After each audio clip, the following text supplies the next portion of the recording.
I like this background. Hello guys. There's some chill music in the background. So we went walking to this place called the Figure Eight Pools today, and there were, I think, 6 of us. And on the way there, halfway through, there was a section where it was pretty much a whole bunch of rockiness and sand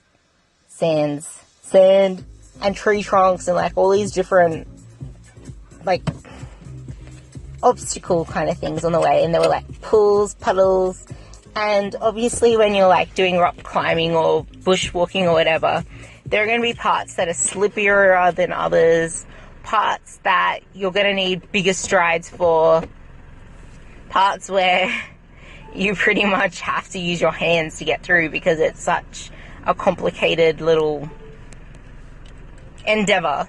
And then there are parts that are like flat slabs, much easier to go through, parts where you're trying to avoid the water and the other obstacles.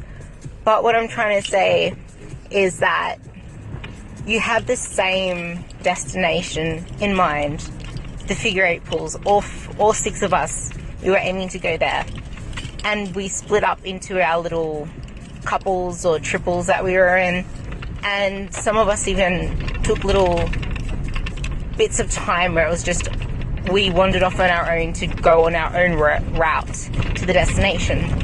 And what I'm trying to get at is you may have a single goal or a destination in life.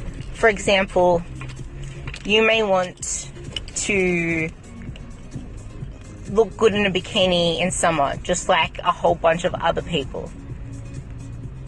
And summer's a few months down the road. Now, you can choose to do some freaking stupid juice cleanse, fad, keto bullshit, fuckery, whatever the fuck you want to do. But the thing is, that's taking, like, you can cut out bloody freaking bread and carbs and all this stuff that you crave constantly to get to the end journey much quicker. But in the long run, you're just gonna face a lot more obstacles, have a lot more rocky freaking bling blongs on the way, and try to avoid like all these different, like trying to avoid more puddles because what looked like the quicker route actually had more ups and downs, had more puddles, had more areas where you had to climb up with your whole freaking body and not just stepping on it because it looked like the easier path.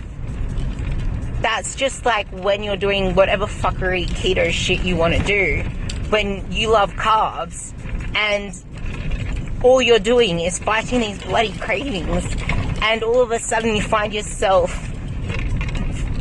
face into some tub of ice cream or craving this, that, and the other, stealing half a donut from your kids or licking the spoon of Nutella when you do their bread, or just completely wanting to throw in the towel because it's harder than what you thought possible. But really, it's because you're looking for the easier route instead of taking the more sustainable, slower approach.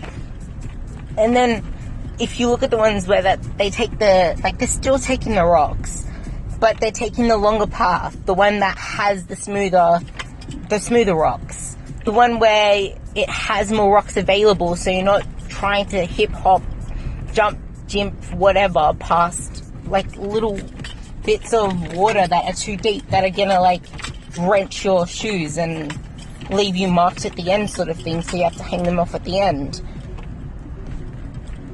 So if you think about it, if you're gonna choose that longer route, the one with the flatter slabs, the easy one, the one with the less obstacles, the one that you can pace yourself through, enjoy, because you're not hurting your joints or your knees or kicking anything or getting like, or drowning your feet in water and having to, like, as soon as you get to your destination, you can't really do much else until your shoes dry off again. And that's how, like, if you think about it in the actual context that I'm saying, you get to the end of a diet, you're fatigued by the end because you've just went the hardest way possible with all the obstacles, probably actually ended up taking longer, Now you have to wait for your shoes to dry before you even want to do anything again.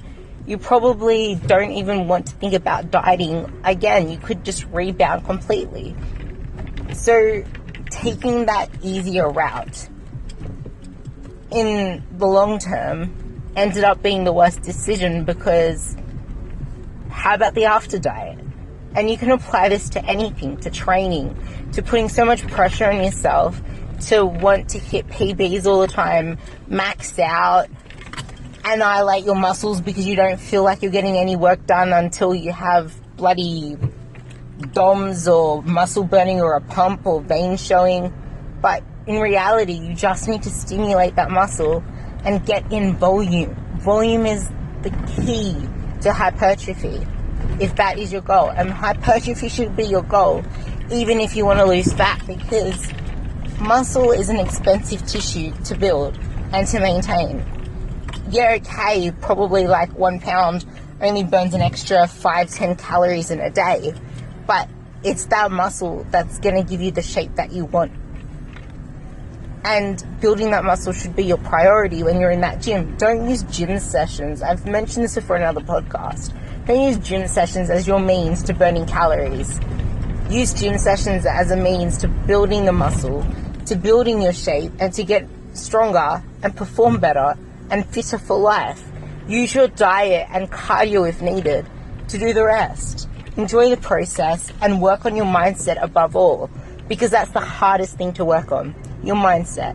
Because if you're going to be an enemy to yourself and not enjoy the journey, then why are you doing it? Like, what joy is it going to bring you in the end? Think about it.